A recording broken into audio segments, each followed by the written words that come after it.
50 lakh system ਕੰਮ ਕਰਦੇ ਨੇ ਜਿਹੜੇ ਸਾਡੇ ਸਾਰੇ ਵਜਨ ਉੱਪਰਲੇ ਵਜਨ ਨੂੰ ਚੱਕਦੇ ਨੇ, ਨੀਚੇ ਵਾਲੇ ਨੂੰ ਚੱਕਦੇ ਨੇ ਔਰ ਸਾਨੂੰ ਚਲਾਉਂਦੇ ਨੇ। ਹੁਣ ਜਦੋਂ ਇਹਦੇ 'ਚ ਖਰਾਬੀ ਆਈ ਹੈ ਤਾਂ ਇਹਦਾ ਮਤਲਬ ਕਿ ਸਾਡੇ ਬਹੁਤ ਵੱਡੇ ਸਿਸਟਮਾਂ ਦੇ ਵਿੱਚ ਗੜਬੜ ਆਈ ਹੈ ਔਰ ਉਹ ਕੰਮ ਦਵਾਈ ਦਾ ਨਹੀਂ ਹੈ, ਕਿਉਂਕਿ ਖੂਨ ਤੋਂ ਵੱਡੀ ਕੋਈ ਦਵਾਈ ਨਹੀਂ ਹੈ। ਜਦੋਂ ਖੂਨ ਸਰਕੂਲੇਟ ਸਹੀ ਹੋ ਕੇ ਗੋਡੇ ਤੱਕ ਆਏਗਾ ਤਾਂ ਆਪਣੇ ਆਪ ਸਹੀ ਵਰਕ ਕਰੇਗਾ। 80 ਸਾਲ ਦੇ 90 ਸਾਲ ਤੱਕ ਦੇ ਬਜ਼ੁਰਗ ਵੀ ਆਉਂਦੇ ਨੇ ਔਰ ਉਹ ਬਿਲਕੁਲ ਮਤਲਬ ਉਹਨਾਂ ਦੇ ਗੋਡੇ ਕੰਮ ਨਹੀਂ ਕਰ ਰਹੇ ਹੁੰਦੇ ਔਰ ਸਾਡੇ ਕੋਲੇ 5 ਦਿਨ ਜਾਂ ਵੱਧ ਤੋਂ ਵੱਧ 1 ਹਫ਼ਤਾ ਇਲਾਜ ਲੈਂਦੇ ਨੇ।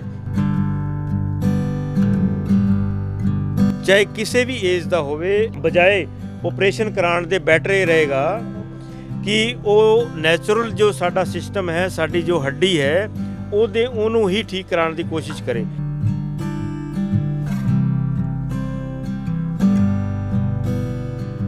ਅਸੀਂ ਸਾਰੀ ਸੰਗਤ ਨੂੰ ਬੇਨਤੀ ਇਹੀ ਕਰਾਂਗੇ ਕਿ ਕੁਦਰਤੀ ਤਰੀਕੇ ਨਾਲ ਤੁਸੀਂ ਆਪਣੇ ਗੋਡੇ ਦਾ ਇਲਾਜ ਕਰਾਓ।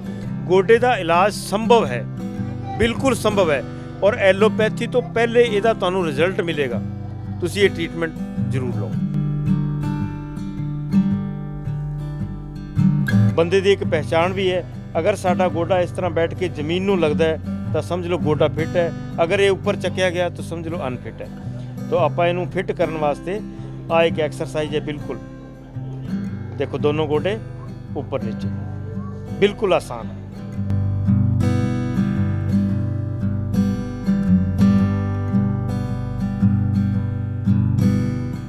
ਸਤਿ ਸ਼੍ਰੀ ਅਕਾਲ ਦੋਸਤੋ, ਤੁਸੀਂ ਜੁੜੇ ਹੋ ਰਹਿਮਤ ਟੀਵੀ ਦੇ ਨਾਲ। ਮੈਂ ਹਰਵਿੰਦਰ ਖੰਨਾ ਸਵਾਗਤ ਕਰਦਾ। ਆਪਾਂ ਨਾ ਅਕਸਰ ਇਹ ਗੱਲ ਬੜੀ ਆਮ ਸੁਣਦੇ ਆ ਕਿ ਲੈ ਵੀ ਬਈ ਮੈਂ ਥੋੜਾ ਜਿਹਾ ਤੁਰਦਾ, ਮੇਰੇ ਪਤਾ ਨਹੀਂ ਕੀ ਗੱਲ ਹੋਈ, ਨਾ ਕੋਈ ਝਟਕਾ ਲੱਗਿਆ ਨਾ ਕੋਈ ਹੋਰ ਗੱਲਬਾਤ ਹੋਈ, ਮੇਰੇ ਗੋਡੇ ਦੇ ਵਿੱਚ ਬੜੀ ਦਰਦ ਹੋਣ ਲੱਗ ਗਈ। ਮੇਰੇ ਜਾਂਦੇ ਜਾਂਦੇ ਪਤਾ ਨਹੀਂ ਕਿਉਂ ਪੱਟ ਦੇ ਵਿੱਚੋਂ ਜਾਂਦਾ ਦਰਦ ਕਹਿੰਦਾ ਪਿੰਜਣੀ ਤੱਕ ਚਲੇ ਜਾਂਦਾ, ਫਿਰ ਅੱਡੀ ਤੱਕ ਚਲੇ ਜਾਂਦਾ। ਇਹ ਜਿਹੜੇ ਦਰਦ ਨੇ ਅੱਜ ਦੇ ਸਮੇਂ ਦੇ ਵਿੱਚ ਬੜੇ ਆਮ ਹੁੰਦੇ ਜਾ ਰਹੇ ਨੇ।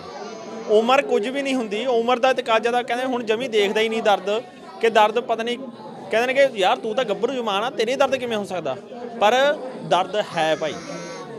ਫਿਰ ਉਸ ਦਰਦ ਦੇ ਚੱਕਰ ਦੇ ਵਿੱਚ ਆਪਾਂ ਹਰ ਇੱਕ ਡਾਕਟਰ ਦਾ ਦਰਵਾਜ਼ਾ ਖੜਕਾਉਂਦੇ ਆ, ਪਰ ਫਰਕ ਆ ਨਾ ਜਿਹੜਾ ਪਹਿਲਾਂ ਤਾਂ ਪੈ ਜਾਂਦਾ, ਫਿਰ ਨਹੀਂ ਪੈਂਦਾ। ਜਿੰਨਾ ਟਾਈਮ ਉਸ ਦਰਦ ਨੂੰ ਗੋਲੀ ਨੂੰ ਖਾਂਦੇ ਆ ਉਸ ਟਾਈਮ ਤਾਂ ਉਨਾ ਟਾਈਮ ਤਾਂ ਉਹ ਦਰਦ ਰੁਕ ਜਾਂਦਾ, ਪਰ ਜਦੋਂ ਉਸ ਗੋਲੀ ਦਾ ਜਿਹੜਾ ਆ ਅਸਰ ਖਤਮ ਹੋ ਜਾਂਦਾ ਫਿਰ ਦਰਦ ਦੁਬਾਰਾ ਤੋਂ ਸ਼ੁਰੂ ਹੋ ਜਾਂਦਾ। ਫਿਰ ਆਪਾਂ ਦੇਖਦੇ ਹਾਂ ਕਿ ਭਾਈ ਮਿਲਾ ਲਓ ਕਿਸੇ ਤੋਂ, ਮਿਲਾ ਕੇ ਦੇ ਲਓ, ਕਿਉਂ ਅੰਤ ਦੇ ਵਿੱਚ ਪਹੁੰਚਦੇ ਹਾਂ। ਉੱਥੇ ਮਿਲਾਉਣ ਵਾਲੀ ਜਗ੍ਹਾ 'ਤੇ ਤਾਂ ਬਿਲਕੁਲ ਅੰਤ ਦੇ ਵਿੱਚ ਪਹੁੰਚਦੇ ਹਾਂ। ਅੱਜ ਅਸੀਂ ਪਹੁੰਚੇ ਹਾਂ ਅਮਰਗੜ੍ਹ ਦੇ ਵਿੱਚ। ਸਾਡੇ ਨਾਲ ਹੋਣਗੇ ਜਗਦੀਸ਼ ਮੁਨੀ ਜੀ, ਜੋ ਅਸੀਂ ਨਾ ਕੁਝ ਸਮਾਂ ਪਹਿਲਾਂ ਵੀ ਇਹਨਾਂ ਦੀ ਇੱਕ ਵੀਡੀਓ ਕਰੀ ਸੀ, ਬੜੀ ਵਾਇਰਲ ਹੋਈ ਸੀ।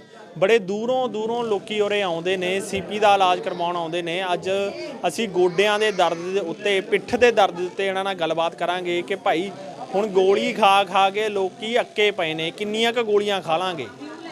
ਗੋਲੀਆਂ ਤਾਂ ਐਂ ਹੋਈਆਂ ਪਈਆਂ ਨੇ ਕਿ ਭਾਈ ਇੱਕ ਪਾਸੇ ਥਾਲ ਦੇ ਵਿੱਚ ਰੋਟੀ ਪਈ ਹੁੰਦੀ ਹੈ ਤੇ ਦੋਵੇਂ ਪਾਸੇ ਗੋਲੀ।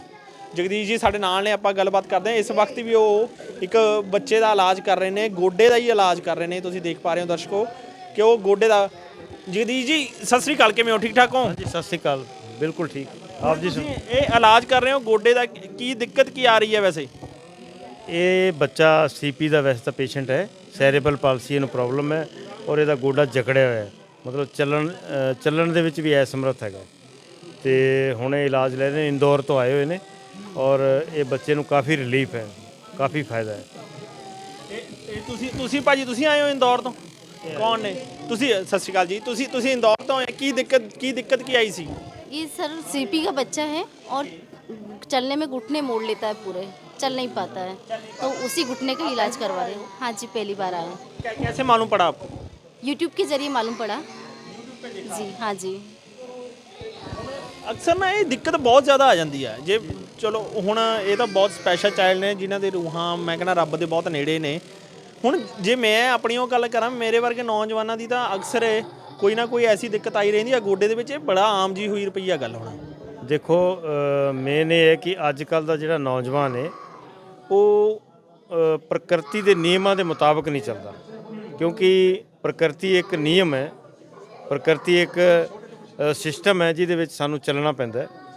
ਤੋ ਅੱਜ ਕੱਲ੍ਹ ਜਿਹੜਾ ਨੌਜਵਾਨ ਹੈ ਉਹਦਾ ਕੀ ਹੈ ਕਿ ਉਹ ਟਾਈਮ 'ਤੇ ਨਾ ਤਾਂ ਸੌਂਦਾ ਹੈ, ਟਾਈਮ 'ਤੇ ਨਾ ਉੱਠਦਾ। ਫਿਰ ਪਹਿਲੇ ਉੱਠ ਕੇ ਲੋਕ ਵਰਕ ਕਰਦੇ ਸੀ, ਉਹ ਵਰਕ ਵੀ ਹੁਣ ਨਹੀਂ ਹੈ, ਫਿਜ਼ੀਕਲ ਵਰਕ ਬਹੁਤ ਘਟ ਗਿਆ ਹੈ। ਇਸ ਕਰਕੇ ਜਿਹੜਾ ਹੈ ਸਾਡੇ ਸਰੀਰ ਦੇ ਅੰਦਰ ਪ੍ਰੋਬਲਮਾਂ ਆਈ ਜਾਂਦੀਆਂ ਨੇ, ਔਰ ਉਹਨਾਂ ਪ੍ਰੋਬਲਮਾਂ ਦੇ ਵਿੱਚੋਂ ਮੇਨ ਪ੍ਰੋਬਲਮ ਜਿਹੜੀ ਹੈ ਉਹ ਗੋਡੇ ਦੀ। ਸਿਆਣੇ ਕਹਿੰਦੇ ਗੋਡੇ ਗਏ ਤਾਂ ਬੰਦਾ ਗਿਆ, ਤਾਂ ਗੋਡੇ ਦੀ ਮੇਨ ਪ੍ਰੋਬਲਮ ਆਉਂਦੀ ਹੈ।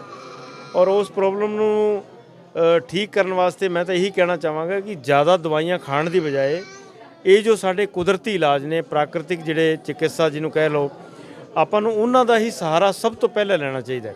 ਕਿਉਂਕਿ ਦੁਨੀਆ ਦੇ ਵਿੱਚ 4 ਤਰ੍ਹਾਂ ਦੀ ਥੈਰੇਪੀਜ਼ ਹੁੰਦੀ ਹੈ।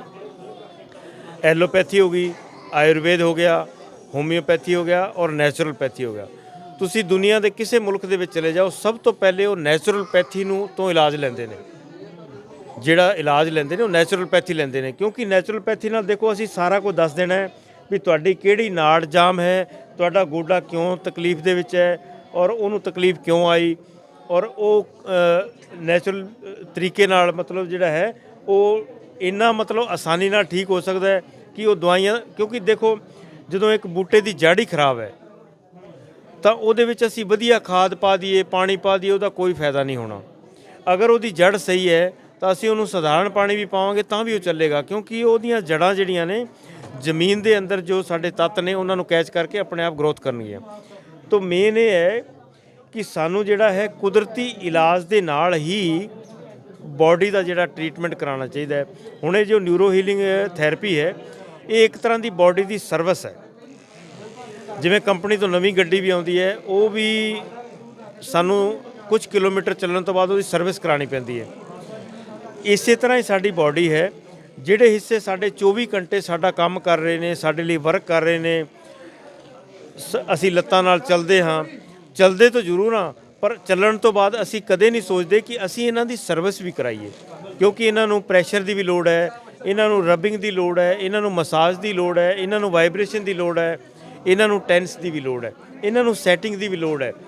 ਕਿਉਂਕਿ ਹਰ 2 ਮਹੀਨੇ ਬਾਅਦ ਸਾਨੂੰ ਸਰੀਰ ਦੇ ਸਾਰੇ ਜਿੰਨੇ ਵੀ ਪਾਰਟ ਨੇ, ਜਿਵੇਂ ਸਾਡਾ ਬੈਕ ਹੈ, ਰੀੜ੍ਹ ਦੀ ਹੱਡੀ ਸਾਰੀ ਹੈ, ਪੇਟ ਹੈ, ਛਾਤੀ ਹੈ, ਸਾਡਾ ਫੇਸ ਹੈ ਜਿਹਦੇ ਵਿੱਚ ਅੱਖਾਂ, ਕੰਨ, ਨੱਕ, ਗਲਾ, ਮੂੰਹ ਸਾਰੇ ਐਡੇ ਵੱਡੇ ਵੱਡੇ ਸਿਸਟਮ ਕੰਮ ਕਰਦੇ ਨੇ।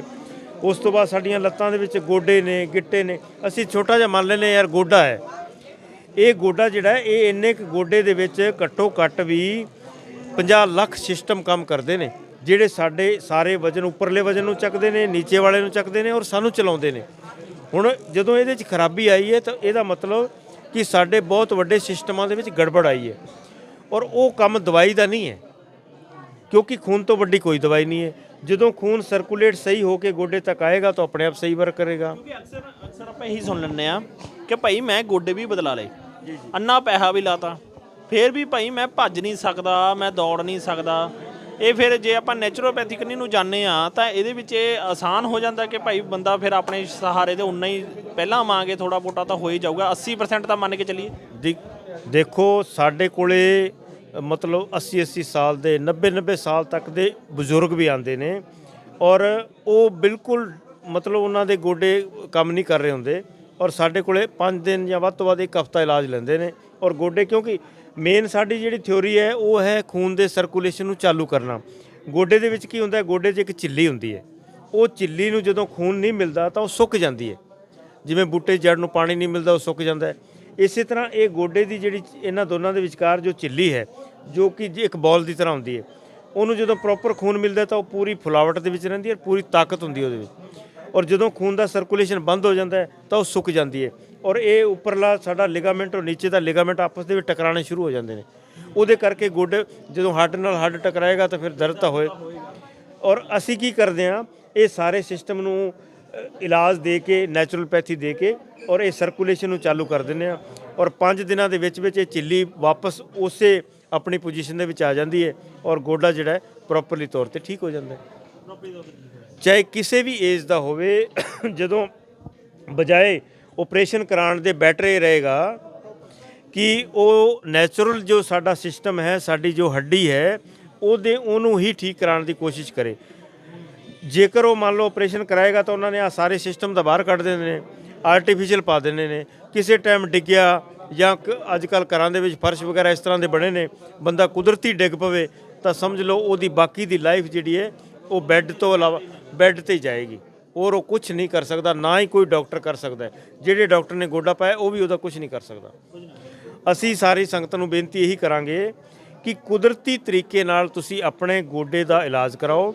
ਗੋਡੇ ਦਾ ਇਲਾਜ ਸੰਭਵ ਹੈ, ਬਿਲਕੁਲ ਸੰਭਵ ਹੈ, ਔਰ ਐਲੋਪੈਥੀ ਤੋਂ ਪਹਿਲੇ ਇਹਦਾ ਤੁਹਾਨੂੰ ਰਿਜ਼ਲਟ ਮਿਲੇਗਾ। ਤੁਸੀਂ ਇਹ ਟ੍ਰੀਟਮੈਂਟ ਜ਼ਰੂਰ ਲਓ।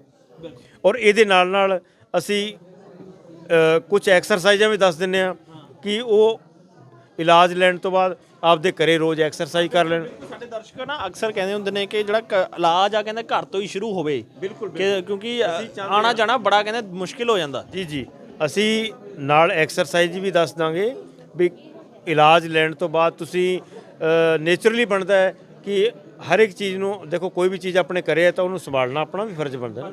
ਬਾਡੀ ਆਪਣੀ ਹੈ, ਉਹਦੀ ਅਗਰ ਆਪਾਂ ਥੋੜੀ ਬਹੁਤ ਮੇਨਟੇਨੈਂਸ ਆਪ ਕਰੀਏ ਤਾਂ ਉਹਦੇ ਵਰਗੀ ਕੋਈ ਰੀਸ ਨਹੀਂ। ਕਿਉਂਕਿ ਜਿਹੜਾ ਕੰਮ ਆਪਾਂ ਆਪ ਕਰਾਂਗੇ, ਸਿਆਣੇ ਕਹਿੰਦੇ ਨਾ, ਘਰ ਦੇ ਵਿੱਚ ਚਾਹੇ ਤੁਸੀਂ ਕੱਪੜੇ ਵਾਲਾ ਰੱਖ ਲਓ, ਭਾਂਡੇ ਵਾਲਾ ਰੱਖ ਲਓ, ਪਰ ਜੋ ਸਫਾਈ ਤੁਸੀਂ ਖੁਦ ਕਰੋਗੇ ਉਹ ਦੂਸਰਾ ਨਹੀਂ ਕਰ ਸਕਦਾ।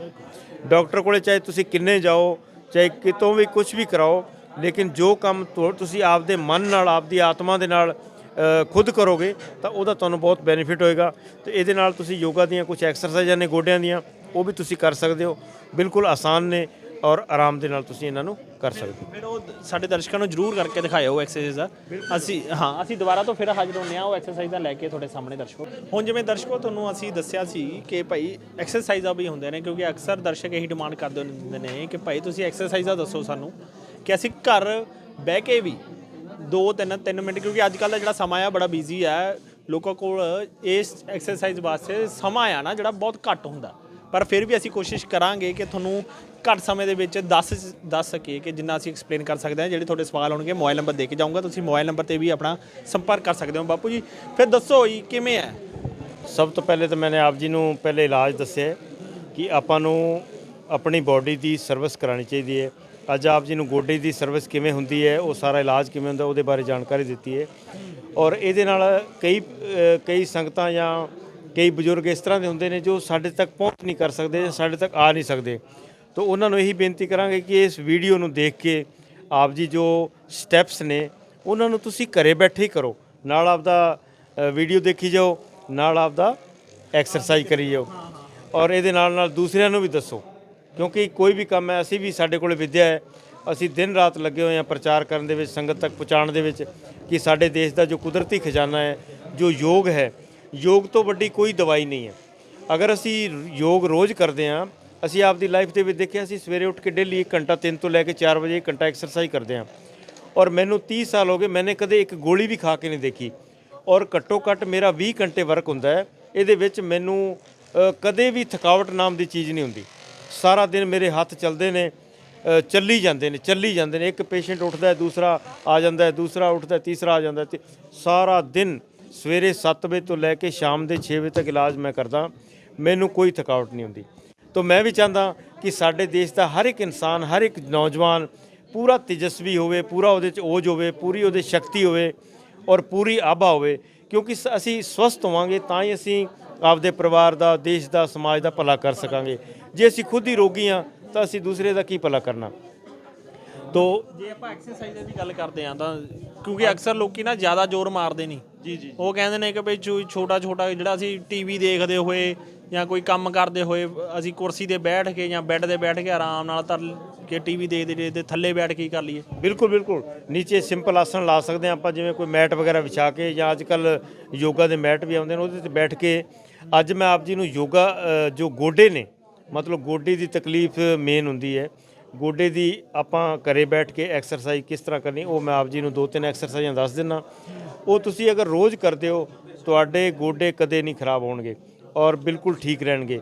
ਔਰ ਘਰ ਦੇ ਵਿੱਚ ਜੋ ਖਾਸ ਕਰਕੇ ਬਜ਼ੁਰਗ ਨੇ, ਉਹਨਾਂ ਨੂੰ ਤਾਂ ਇਹ ਬੈਠੇ ਜ਼ਿਆਦਾ ਦਵਾਈਆਂ ਖਾਣ ਦੀ ਬਜਾਏ, ਕਿਉਂਕਿ ਦਵਾਈਆਂ ਦੇ ਸਾਈਡ ਇਫੈਕਟ ਨੇ, ਉਸ ਤੋਂ ਬਾਅਦ ਫਿਰ ਤੰਗ ਹੋਣਾ ਪਏਗਾ। ਬੈਟਰ ਇਹ ਰਹੇਗਾ, ਮੰਨ ਲਓ ਤੁਸੀਂ ਦਵਾਈ ਵੀ ਖਾਂਦੇ ਹੋ ਤਾਂ ਉਹਦੇ ਨਾਲ ਐਕਸਰਸਾਈਜ਼ ਜ਼ਰੂਰ ਕਰੋ। ਤਾਂ ਅੱਜ ਇਹ ਐਕਸਰਸਾਈਜ਼ਾਂ ਨੇ ਗੋਡੇ ਦੀਆਂ, ਸਮਝ ਲਓ ਆਪ ਜੀ, ਔਰ ਬੜੇ ਧਿਆਨ ਦੇ ਨਾਲ ਤੁਸੀਂ ਕਰਨਾ ਹੈ। 1-1 ਮਿੰਟ ਦੀ, 2-2 ਮਿੰਟ ਦੀ ਐਕਸਰਸਾਈਜ਼ ਹੁੰਦੀ ਹੈ, ਉਹ ਤੁਸੀਂ ਘਰੇ ਕਰ ਸਕਦੇ ਹੋ।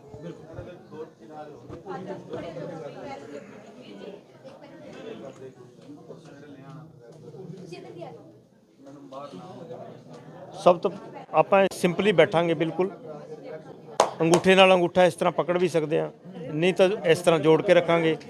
ਪਕੜਨਾ ਤਾਂ ਇਸ ਤਰ੍ਹਾਂ ਪਕੜਾਂਗੇ ਔਰ ਦੋਨੋਂ ਹੱਥ ਜਿਹੜੇ ਨੇ ਉਹ ਆਪਾਂ ਨੇ ਇਸ ਤਰ੍ਹਾਂ ਰੱਖਣੇ ਨੇ ਗੋਡਿਆਂ ਦੇ ਉੱਪਰ, ਮਤਲਬ ਆਪਣਾ ਬੋਡੀ ਸਿੱਧੀ ਔਰ ਗੋਡਿਆਂ ਦੇ ਉੱਪਰ ਆਪਾਂ ਨੇ ਇਸ ਤਰ੍ਹਾਂ ਵਜ਼ਨ ਰੱਖਣਾ ਹੈ ਔਰ ਗੋਡੇ ਨੂੰ ਉੱਪਰ ਨੀਚੇ ਕਰਨਾ ਹੈ। ਬਿਲਕੁਲ ਆਸਾਨ ਹੈ, ਕੁਝ ਵੀ ਇਹਦੇ ਵਿੱਚ ਜ਼ਿਆਦਾ ਨਹੀਂ ਹੈ, ਕਿਉਂਕਿ ਕਈਆਂ ਦੇ ਗੋਡੇ ਐਂ ਉੱਪਰ ਚਕੀਜੇ ਹੁੰਦੇ ਨੇ। ਅਗਰ ਤੁਸੀਂ ਹੌਲੀ ਹੌਲੀ ਵੀ ਥੋੜ੍ਹਾ ਥੋੜ੍ਹਾ ਇਹਨੂੰ ਕਰਨ ਦੀ ਕੋਸ਼ਿਸ਼ ਕਰੋਗੇ ਤਾਂ ਆਟੋਮੈਟਿਕ ਤੁਹਾਡੇ ਗੋਡੇ ਜਿਹੜੇ ਨੇ ਜ਼ਮੀਨ ਨੂੰ ਲੱਗਣੇ ਸ਼ੁਰੂ ਹੋ ਜਾਂਦੇ ਨੇ। ਬੰਦੇ ਦੀ ਇੱਕ ਪਹਿਚਾਣ ਵੀ ਹੈ, ਅਗਰ ਸਾਡਾ ਗੋਡਾ ਇਸ ਤਰ੍ਹਾਂ ਬੈਠ ਕੇ ਜ਼ਮੀਨ ਨੂੰ ਲੱਗਦਾ ਹੈ ਤਾਂ ਸਮਝ ਲਓ ਗੋਡਾ ਫਿੱਟ ਹੈ, ਅਗਰ ਇਹ ਉੱਪਰ ਚੱਕਿਆ ਗਿਆ ਤਾਂ ਸਮਝ ਲਓ ਅਨਫਿਟ ਹੈ। ਤਾਂ ਆਪਾਂ ਇਹਨੂੰ ਫਿੱਟ ਕਰਨ ਵਾਸਤੇ ਆ ਇੱਕ ਐਕਸਰਸਾਈਜ਼ ਹੈ। ਬਿਲਕੁਲ ਦੇਖੋ, ਦੋਨੋਂ ਗੋਡੇ ਉੱਪਰ ਨੀਚੇ, ਬਿਲकुल ਆਸਾਨ। ਇਹ ਫਿਰ ਕਿੰਨੇ ਮਿੰਟ ਕਰਨੀ ਹੈ? 1 ਮਿੰਟ ਕਰ ਲਓ ਬਸ। 2 ਮਿੰਟ ਕਰੋ ਤਾਂ ਹੋਰ ਵੀ ਵਧੀਆ, ਨਹੀਂ ਤਾਂ 1 ਮਿੰਟ ਜ਼ਰੂਰ ਕਰ ਲਓ। 1 ਮਿੰਟ ਕੋਈ ਜ਼ਿਆਦਾ ਨਹੀਂ ਹੈ, 60 ਸੈਕਿੰਡ ਹੁੰਦੇ ਨੇ ਔਰ ਇੰਨੇ 'ਚ 50-60 ਵਾਰੀ ਸਾਡਾ ਗੋਡੇ ਦਾ ਜਿਹੜਾ ਸਿਸਟਮ ਹੈ ਉਹ ਠੀਕ ਹੋ ਜਾਂਦਾ ਹੈ, ਕਿਉਂਕਿ ਆ ਸਰਕੂਲੇਸ਼ਨ ਸਾਰਾ ਚਾਲੂ ਹੋ ਜਾਣਾ। ਇਹਦੇ ਨਾਲ ਦੂਸਰੀ ਜਿਹੜੀ ਐਕਸਰਸਾਈਜ਼ ਹੈ, ਹੱਥ ਉੱਥੇ ਰੱਖਣੇ ਨੇ, ਦੋਨੋਂ ਗੋਡੇ ਇਕੱਠੇ, ਬਿਲਕੁਲ। ਆ ਵੇਖੋ,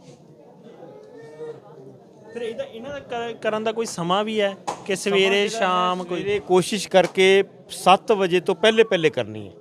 ਜੋ ਵੀ ਐਕਸਰਸਾਈਜ਼ ਯੋਗ ਦੀ ਐਕਸਰਸਾਈਜ਼ ਹੈ ਉਹ 7 ਵਜੇ ਤੋਂ ਪਹਿਲੇ ਪਹਿਲੇ ਹੋਣੀ ਚਾਹੀਦੀ ਹੈ, ਖਾਲੀ ਪੇਟ। ਔਰ ਇਹਦਾ 100% ਫਾਇਦਾ ਲੈਣਾ ਹੈ ਫਿਰ 5 ਵਜੇ ਤੋਂ ਪਹਿਲੇ ਪਹਿਲੇ ਹੋਣੀ ਚਾਹੀਦੀ ਹੈ। 2 ਟਾਈਮਿੰਗ ਨੇ ਯੋਗ ਦੇ। ਤੇ ਸ਼ਾਮ ਨੂੰ ਤਾਂ ਨਹੀਂ ਕਰ ਸਕਦੇ? ਸ਼ਾਮ ਨੂੰ ਕਰਨ ਦਾ ਕੋਈ ਫਾਇਦਾ ਨਹੀਂ, ਕਿਉਂਕਿ ਬੰਦਾ ਸਾਰੇ ਦਿਨ ਦਾ ਥੱਕਿਆ ਹਾਰਿਆ ਹੈ ਔਰ ਉਹ ਅਗਰ ਇਹਨਾਂ ਨੂੰ ਜ਼ਿਆਦਾ ਫਿਰ ਕਰਦਾ ਹੈ ਤਾਂ ਫਿਰ ਉਹਦਾ ਕੋਈ ਜ਼ਿਆਦਾ ਫਾਇਦਾ ਨਹੀਂ ਹੈ। ਯੋਗ ਜਿਹੜਾ ਹੈ ਹਮੇਸ਼ਾ ਸਵੇਰੇ 3 ਤੋਂ ਲੈ ਕੇ 5 ਜਾਂ 5 ਤੋਂ ਲੈ ਕੇ 7 ਵਜੇ ਹੀ ਹੋਣਾ ਚਾਹੀਦਾ ਹੈ। ਇਹ ਸਾਡਾ ਪ੍ਰੋਪਰ ਟਾਈਮਿੰਗ ਹੈ। 3 ਤੋਂ ਲੈ ਕੇ 5 ਵਜੇ ਅਗਰ ਕਰਦੇ ਹੋ ਤਾਂ ਤੁਹਾਨੂੰ 100% ਹੀ ਫਾਇਦਾ ਮਿਲੇਗਾ, 100% ਰਿਲੀਫ ਮਿਲੇਗਾ। ਔਰ 5 ਤੋਂ 7 ਕਰਦੇ ਹੋ ਫਿਰ 25% ਘੱਟ ਮਿਲੇਗਾ, 75% ਮਿਲੇਗਾ। ਹਾਂ, 7 ਵਜੇ ਤੋਂ ਬਾਅਦ ਕਰਦੇ ਹੋ ਫਿਰ ਉਹਦਾ ਬਹੁਤ ਘੱਟ ਮਾਈਨਰ ਫਾਇਦਾ ਮਿਲੇਗਾ, ਜ਼ਿਆਦਾ ਨਹੀਂ ਮਿਲੇਗਾ। ਔਰ ਇਹਦੇ ਨਾਲ ਅਗਲੀ ਜਿਹੜੀ ਐਕਸਰਸਾਈਜ਼ ਹੈ, 2 ਐਕਸਰਸਾਈਜ਼ਾਂ ਇਹ ਹੋ ਗਈਆਂ, ਇੱਕ ਤਾਂ ਸਿੰਗਲ ਗੋਡੇ ਦੀ, ਇੱਕ ਦੋਨੋਂ ਡਬਲ ਗੋਡੇ ਦੀ। ਇਹਦੇ ਨਾਲ ਹੀ ਆਪਾਂ ਜਿਹੜਾ ਹੈ ਹੱਥ ਪਿੱਛੇ ਕਰ ਲਾਂਗੇ। ਇਹ ਬਹੁਤ ਹੀ ਵਧੀਆ ਐਕਸਰਸਾਈਜ਼ ਹੈ, ਸਭ ਤੋਂ ਟੌਪ ਹੈ, ਕਿਉਂਕਿ ਇਹਦੇ ਵਿੱਚ ਗੋਡਾ ਜਿਹੜਾ ਪੂਰਾ ਵਰਕ ਕਰੇਗਾ। ਆਪਾਂ ਨੇ ਕੀ ਕਰਨਾ ਹੈ, ਇੱਥੋਂ ਅੱਡੀ ਚੱਕਣੀ ਹੈ ਔਰ ਇੱਥੇ ਲਗਾਣੀ ਹੈ। ਗੋਡਾ ਇਕੱਠਾ ਕੀਤਾ ਫਿਰ ਸਿੱਧਾ, ਆ ਇਕੱਠਾ ਕੀਤਾ ਸਿੱਧਾ, ਇਕੱਠਾ ਸਿੱਧਾ, ਇਕੱਠਾ ਸਿੱਧਾ। ਦੇਖੋ ਬਿਲकुल ਆਸਾਨ ਹੈ। ਆ ਪੂਰਾ ਗੋਡਾ ਦੇਖੋ ਵਰਕ ਕਰਦਾ ਹੈ। ਆ ਸਾਰੇ ਮਸਲ ਦੇਖੋ, ਆ ਪੂਰੇ ਮਸਲ ਜਿਹੜੇ ਨੇ, ਆ ਵੇਖੋ, ਦੇਖੋ ਬਿਲकुल ਆਸਾਨ। ਹੁਣ ਇਹ ਹੋ ਜਾਂਦਾ ਕਈ ਵਾਰ ਨਾ, ਤਕਲੀਫ ਇੰਨੀ ਜ਼ਿਆਦਾ ਹੁੰਦੀ ਆ ਕਿ ਗੋਡੇ ਮੁੜਨੇ ਵੀ ਬੜੇ ਔਖੇ ਹੋ ਜਾਂਦੇ ਨੇ। ਜੀ ਜੀ। ਫਿਰ ਉਹਨਾਂ ਵਾਸਤੇ ਫਿਰ ਕਿਵੇਂ ਆ ਕਿ, ਕਿਉਂਕਿ ਉਹਨਾਂ ਦੀ ਲੱਤਾਂ ਤਾਂ ਸਿੱਧੀਆਂ ਹੀ ਰਹਿਣੀਆਂ ਨੇ, ਫਿਰ ਉਹਨਾਂ ਵਾਸਤੇ ਕਿਵੇਂ? ਉਹਨਾਂ ਨੂੰ ਅਸੀਂ ਬੇਨਤੀ ਇਹ ਕੀਤੀ ਹੈ ਕਿ ਉਹ ਸਾਡੇ ਕੈਂਪ ਦੇ ਵਿੱਚ 5 ਦਿਨ ਲਈ ਆ ਜਾਣ ਔਰ ਆਪਣਾ ਇਲਾਜ ਕਰਾਉਣ, ਕਿਉਂਕਿ ਪਹਿਲੇ ਅਸੀਂ ਇਲਾਜ ਕਰ ਦਾਂਗੇ, ਇਹਨੂੰ ਸਾਰੀ ਸਰਵਿਸ ਕਰ ਦਾਂਗੇ ਤਾਂ ਇਹ ਸਾਰਾ ਹਿੱਸਾ ਜਿਹੜਾ ਹੈ ਉਹਦੀ ਜਦੋਂ ਸਰਵਿਸ ਹੋਗੀ ਉਹ ਨਵਾਂ ਹੋ ਜਾਏਗਾ, ਨਰਮ ਹੋ ਜਾਏਗਾ, ਸਰਕੂਲੇਸ਼ਨ ਚਾਲੂ ਹੋ ਜਾਏਗਾ ਔਰ ਉਹ ਗੋਡਾ ਜਿਹੜਾ ਉਸ ਤੋਂ ਬਾਅਦ ਆਪਦਾ ਐਕਸਰਸਾਈਜ਼ ਕਰ ਲਵੇ। ਜਿਨ੍ਹਾਂ ਦੇ ਜ਼ਿਆਦਾ ਮੁੜਦੇ ਨੇ ਔਰ ਜਿਨ੍ਹਾਂ ਦੇ ਮੁੜਦੇ ਹੈ, ਜਿਨ੍ਹਾਂ ਦੇ ਸਹੀ ਹੈ, ਮਤਲਬ ਨਿਰੋਗ ਨੂੰ ਨਿਰੋਗ ਰੱਖਣ ਵਾਸਤੇ ਯੋਗ ਹੈ ਕਿ ਸਾਡੇ ਸਰੀਰ ਦੇ ਵਿੱਚ ਕੋਈ ਰੋਗ ਨਾ ਆਵੇ, ਉਹਦੇ ਲਈ ਯੋਗ ਬਣਿਆ ਵੀ ਸਾਡੇ ਸਰੀਰ ਦੇ ਵਿੱਚ ਰੋਗ ਆਵੇ ਹੀ ਨਾ, ਅਸੀਂ ਬਿਮਾਰ ਹੋਈਏ ਹੀ ਨਾ। ਬਿਮਾਰ ਅਸੀਂ ਕਿਉਂ ਹੁੰਦੇ ਆ? ਕਿਉਂਕਿ ਅਸੀਂ ਨਾ ਤਾਂ ਯੋਗ ਕਰਦੇ ਆ, ਨਾ ਅਸੀਂ ਟਾਈਮ ਤੇ ਉੱਠਦੇ ਆ, ਨਾ ਟਾਈਮ ਤੇ ਸੌਂਦੇ ਆ, ਨਾ ਟਾਈਮ ਤੇ ਖਾਂਦੇ ਆ, ਨਾ ਟਾਈਮ ਤੇ ਪੀਂਦੇ ਆ ਔਰ ਨਾ ਹੀ ਟਾਈਮ ਤੇ ਕੰਮ ਕਰਦੇ ਆ। ਜਦੋਂ ਸਾਡੀ ਟਾਈਮਿੰਗ ਸਹੀ ਹੈ, ਬਾਡੀ ਦਾ ਮੇਨ ਬਿਮਾਰੀ ਦਾ ਜਿਹੜਾ ਕਾਰਨ ਹੈ ਉਹ ਹੈ ਟਾਈਮਰ ਦਾ ਵਿਗੜ ਜਾਣਾ। ਜਦੋਂ ਸਾਡਾ ਟਾਈਮਰ ਵਿਗੜਦਾ ਹੈ ਤਾਂ ਬਾਡੀ ਦੇ ਵਿੱਚ ਖਤਰਨਾਕ ਤੋਂ ਖਤਰਨਾਕ, ਜਿਸ ਤਰ੍ਹਾਂ ਸ਼ੂਗਰ ਹੈ, ਸ਼ੂਗਰ ਕੋਈ ਬਿਮਾਰੀ ਨਹੀਂ ਹੈ, ਸ਼ੂਗਰ ਹੈ ਬਾਡੀ ਦਾ ਵਿਗੜਿਆ ਹੋਇਆ ਟਾਈਮਰ। ਕਿ ਇੱਕ ਬੰਦੇ ਦਾ ਕੋਈ ਵੀ ਟਾਈਮਿੰਗ ਨਹੀਂ ਹੈ, ਉਹ ਸਾਰੇ ਆਪਣੇ ਟਾਈਮਾਂ ਨੂੰ ਤੋੜ ਰਿਹਾ। ਇਸ ਕਰਕੇ ਪੈਂਕਰੀਆ ਜਿਹੜੀ ਹੈ, ਕਿਉਂਕਿ ਪੈਂਕਰੀਆ ਜਿਹੜੀ ਹੈ ਸਾਡੀ ਪੇਟ ਔਰ ਸਪਲੀਨ ਦੋਨਾਂ ਦੇ ਵਿਚਕਾਰ ਜੋ ਵਰਕ ਹੁੰਦਾ ਹੈ ਉਹਨੂੰ ਕੰਟਰੋਲ ਕਰਦੀ ਹੈ। ਔਰ ਜਦੋਂ ਸਾਡੇ ਪੇਟ ਨੂੰ ਭੁੱਖ ਲੱਗੀ, ਅਸੀਂ ਖਾਣਾ ਨਹੀਂ ਦਿੱਤਾ ਤਾਂ ਉਹ ਟਾਈਮਰ ਵਿਗੜ ਗਿਆ। ਕੰਮ ਕਰਨ ਦਾ ਟਾਈਮ ਸੀ, ਊਰਜਾ ਪੈਦਾ ਹੋਈ, ਉਹਨੂੰ ਅਸੀਂ ਬਰਨ ਨਹੀਂ ਕੀਤਾ। ਅਸੀਂ ਉੱਠਣ ਦਾ ਸਮਾਂ ਸੀ, ਅਸੀਂ ਉੱਠੇ ਨਹੀਂ। ਸੌਣ ਦਾ ਸਮਾਂ ਸੀ, ਅਸੀਂ ਸੋਏ ਨਹੀਂ। ਸਰੀਰ ਨੂੰ ਵਿਸ਼ਰਾਮ ਚਾਹੀਦਾ ਸੀ। ਤਾਂ ਇਹਨਾਂ ਕਾਰਨਾਂ ਕਰਕੇ ਸਾਡੇ ਸਰੀਰ ਦੇ ਅੰਦਰ ਬਹੁਤ ਸਾਰੇ ਰੋਗ ਪੈਦਾ ਹੁੰਦੇ ਨੇ। ਤਾਂ ਸਭ ਤੋਂ ਪਹਿਲੇ ਹੈ ਸਾਡਾ ਟਾਈਮਿੰਗ ਸਹੀ ਹੋਣਾ, ਟਾਈਮਰ ਸਹੀ ਹੋਣਾ। ਇਸ ਤੋਂ ਇਲਾਵਾ ਇੱਕ ਕੋਈ ਹੋਰ ਐਕਸਰਸਾਈਜ਼ ਜੀ? ਤਿੰਨ ਐਕਸਰਸਾਈਜ਼ ਹੋ ਗਈਆਂ। ਚੌਥੀ ਐਕਸਰਸਾਈਜ਼ ਦੇ ਵਿੱਚ ਕੀ ਕਰਨਾ, ਹੱਥ ਪਿੱਛੇ ਹੀ ਰੱਖਣੇ ਨੇ ਔਰ ਦੋਨੋਂ ਗੋਡਿਆਂ ਨੂੰ ਇਕੱਠੇ ਇਸ ਤਰ੍ਹਾਂ ਇਕੱਠੇ ਕਰਨਾ ਹੈ, ਸਿੱਧਾ ਇਕੱਠੇ ਸਿੱਧਾ ਇਕੱਠਾ ਸਿੱਧਾ। ਬਿਲकुल आसान है, देखो पूरी गोडे दी और पूरी एक्सरसाइज है, बिल्कुल आसान। देखो ਜਿਹੜੀ ਇਹਨਾਂ ਨੂੰ ਜੇ ਆਪਾਂ ਰੈਗੂਲਰ ਕਰਦੇ ਰਹੀਏ ਤਾਂ ਆਪਾਂ ਨੂੰ ਲਗਭਗ ਕੋਈ ਵੀ ਗੋਡੇ ਦੀ ਬਿਮਾਰੀ ਛੇਤੀ ਨਹੀਂ ਲੱਗੂ। ਆਪਾਂ ਗੋਡਿਆਂ ਦੀਆਂ ਬਿਮਾਰੀਆਂ ਤੋਂ ਬਿਲਕੁਲ ਬਚਾਂਗੇ। ਬੰਦੇ ਦੇ ਗੋਡੇ ਹੀ ਨੇ, ਲੱਤਾਂ ਹੀ ਨੇ ਜਿਹਦੇ ਨਾਲ ਬੰਦੇ ਨੇ ਚੱਲਣਾ ਹੁੰਦਾ ਹੈ ਔਰ ਲੱਤਾਂ ਆਪਣੀਆਂ ਆਪਦੀਆਂ ਨੇ, ਕਿਸੇ ਪਰਾਏ ਦੀਆਂ ਤਾਂ ਹੈ ਨਹੀਂ। ਇਸ ਕਰਕੇ ਸਾਡੀ ਆਪਣੀ ਚੀਜ਼ ਨੂੰ ਸੰਭਾਲਣਾ ਸਾਡਾ ਖੁਦ ਦਾ ਫਰਜ਼ ਬਣਦਾ ਹੈ। ਇਸ ਵਾਸਤੇ ਯੋਗ ਵੀ ਸਾਡੇ ਕੋਲ ਹੈ ਔਰ ਕੁਦਰਤੀ ਇਲਾਜ ਵੀ ਸਾਡੇ ਕੋਲ ਨੇ। ਔਰ ਆਦਮੀ ਸਾਡੀ ਇਹ ਕੋਸ਼ਿਸ਼ ਹੋਣੀ ਚਾਹੀਦੀ ਹੈ ਕਿ ਅਸੀਂ ਦਵਾਈਆਂ ਤੋਂ ਬਚੀਏ, ਦਵਾਈਆਂ ਤੇ ਪੈਸਾ ਜ਼ਿਆਦਾ ਨਾ ਖਰਚ ਕਰੀਏ। ਇੱਕ ਤਾਂ ਪੈਸੇ ਦੀ ਬਰਬਾਦੀ, ਦੂਸਰਾ ਸਾਡੇ ਸਰੀਰ ਦੀ ਬਰਬਾਦੀ ਔਰ ਤੀਸਰਾ ਅਸੀਂ ਜੋ ਤਕਲੀਫਾਂ ਨਾਲ ਜੂਝਾਂਗੇ ਉਹ ਵੱਖਰਾ। ਜੋ ਦਰਸ਼ਕ ਦੇਖ ਰਹੇ ਹੋਣਗੇ ਤੁਹਾਡੇ ਨਾਲ ਸੰਪਰਕ ਕਰਨਾ ਚਾਹੁੰਦੇ ਹੋਣ ਜੀ ਕਿ ਕੋਈ ਹੋਰ ਸਵਾਲ ਜਿਹੜੇ ਮੈਂ ਪੁੱਛਣ ਤੋਂ ਰਹਿ ਗਿਆ ਹੋਵਾਂ ਜਾਂ ਪੁੱਛਣ ਤੋਂ ਵਾਂਝਾ ਰਹਿ ਗਏ ਹੋਣ ਤਾਂ ਤੁਸੀਂ ਇਹਨਾਂ ਨਾਲ ਸੰਪਰਕ ਕਰ ਸਕਦੇ ਹੋ। ਮੈਂ ਮੋਬਾਈਲ ਨੰਬਰ ਦੱਸ ਦਿੰਦਾ, ਤੁਸੀਂ ਆਪਣਾ ਮੋਬਾਈਲ ਨੰਬਰ ਜ਼ਰੂਰ ਦੱਸ ਦਿਓ। ਸਾਰੀਆਂ ਸੰਗਤਾਂ ਨੂੰ ਇਹ ਬੇਨਤੀ ਕਰਦੇ ਹਾਂ ਕਿ ਸਾਡੇ ਜਿਹੜੇ ਮੋਬਾਈਲ ਨੰਬਰ ਨੇ 75 893 37000 7589337000 और दूसरा साडा नंबर है 8146019137 81460 19137 और तीसरा साडा नंबर है 99 158 11 137 99158 11137। ਇਹ ਤਿੰਨ ਨੰਬਰ ਨੇ। ਇਹਨਾਂ ਤਿੰਨਾਂ ਨੰਬਰਾਂ ਤੇ ਸਾਰਿਆਂ ਨੂੰ ਅਸੀਂ ਇਹੀ ਬੇਨਤੀ ਕਰਾਂਗੇ ਕਿ ਕਾਲ ਕਰਦੇ ਵਕਤ ਅਗਰ ਤੁਹਾਡਾ ਨੰਬਰ ਮਿਸ ਹੋ ਜਾਂਦਾ ਹੈ ਜਾਂ ਉਠਾਇਆ ਨਹੀਂ ਜਾਂਦਾ ਤਾਂ ਤੁਸੀਂ ਇਹਨਾਂ ਤਿੰਨਾਂ ਨੰਬਰਾਂ ਤੇ WhatsApp ਚੱਲਦਾ ਹੈ। ਤੁਸੀਂ WhatsApp ਦੇ ਰਾਹੀਂ ਜੋ ਵੀ ਤੁਹਾਡੀ ਸਮੱਸਿਆ ਹੈ ਉਹਨੂੰ ਲਿਖ ਕੇ ਸਾਡੇ ਕੋਲ ਭੇਜ ਦਿਓ, ਅਸੀਂ ਉਹਦਾ ਰਿਪਲਾਈ ਦੇਵਾਂਗੇ। ਜਾਂ ਜਿੱਥੇ ਵੀ ਸਾਡਾ ਕੈਂਪ ਹੈ ਉੱਥੋਂ ਦੀ ਲੋਕੇਸ਼ਨ ਚਾਹੀਦੀ ਹੈ ਜਾਂ ਜੋ ਵੀ ਤੁਹਾਡੀ ਸਮੱਸਿਆ ਉਹਨੂੰ ਅਸੀਂ ਹੱਲ ਕਰਾਂਗੇ, ਬਿਲਕੁਲ ਹੱਲ ਕਰਾਂਗੇ। ਤੁਸੀਂ ਆਪਣਾ ਸਮਾਂ ਦਿੱਤਾ। ਜਿਵੇਂ ਕਿ ਦਰਸ਼ਕੋ ਇਸ ਵਕਤ ਅਸੀਂ ਅਮਰਗੜ੍ਹ ਦੇ ਵਿੱਚ ਆ, ਮੋਬਾਈਲ ਨੰਬਰ ਤੁਹਾਨੂੰ ਦੱਸ ਦਿੱਤਾ ਆ। 10 ਤਰੀਕ ਤੱਕ ਇਹ ਉਰੀ ਹੋਣਗੇ, 10 ਜਨਵਰੀ ਤੱਕ ਤੁਸੀਂ ਜਦ ਮਰਜ਼ੀ ਉਰੇ ਆ ਕੇ, ਸਿੰਘ ਸਭਾ ਗੁਰਦੁਆਰਾ ਸਾਹਿਬ ਹੈ, ਤੁਸੀਂ ਉਰੇ ਆ ਕੇ ਸੰਪਰਕ ਕਰ ਸਕਦੇ ਹੋ ਜਾਂ ਖੁਦ ਆ ਕੇ ਬਾਬਾ ਜੀ ਨੂੰ ਮਿਲ ਸਕਦੇ ਹੋ ਜਾਂ ਕੋਈ ਹੋਰ ਗੋਡੇ ਦੀ ਪ੍ਰੋਬਲਮ ਹੈ ਤੁਸੀਂ ਮਿਲ ਸਕਦੇ ਹੋ। ਉਮੀਦ ਇਹ ਰੱਖਾਂਗੇ ਤੁਸੀਂ ਵੀਡੀਓ ਨੂੰ ਵੱਧ ਤੋਂ ਵੱਧ ਸ਼ੇਅਰ ਕਰੋਗੇ। ਇਸ ਵੀਡੀਓ ਨੂੰ ਵੱਧ ਤੋਂ ਵੱਧ ਸ਼ੇਅਰ ਕਰੋ। ਕੀ ਪਤਾ ਤੁਹਾਡੇ ਇੱਕ ਸ਼ੇਅਰ ਨਾਲ ਯਾਰ ਕਿਸੇ ਕੋਈ ਗੋਡੇ ਦੀ ਤਕਲੀਫ ਤੋਂ ਜੂਝ ਰਿਹਾ ਵਿਅਕਤੀ ਜਾਂ ਕੋਈ ਰੂਹ ਉਸ ਦਰਦ ਤੋਂ ਦੂਰ ਹੋ ਜਾਵੇ, ਉਹ ਦਰਦ ਉਹਦੇ ਸਰੀਰ ਤੋਂ ਦੂਰ ਹੋ ਜਾਵੇ। ਉਮੀਦ ਇਹ ਰੱਖਾਂਗੇ ਤੁਸੀਂ ਇਸ ਵੀਡੀਓ ਨੂੰ ਵੱਧ ਤੋਂ ਵੱਧ ਸ਼ੇਅਰ ਕਰੋਗੇ। ਇਸ ਵੀਡੀਓ ਨੂੰ ਵੱਧ ਤੋਂ ਵੱਧ ਸ਼ੇਅਰ ਕਰੋ। ਤਦ ਤੱਕ ਲਈ ਮੈਨੂੰ ਜਾਣੀ ਹਰਵਿੰਦਰ ਖੰਨੇ ਨੇ ਦੋ ਇਜਾਜ਼ਤ ਦੇ ਰਹੋ। ਰਹਿਮਤ TV, ਧੰਨਵਾਦ।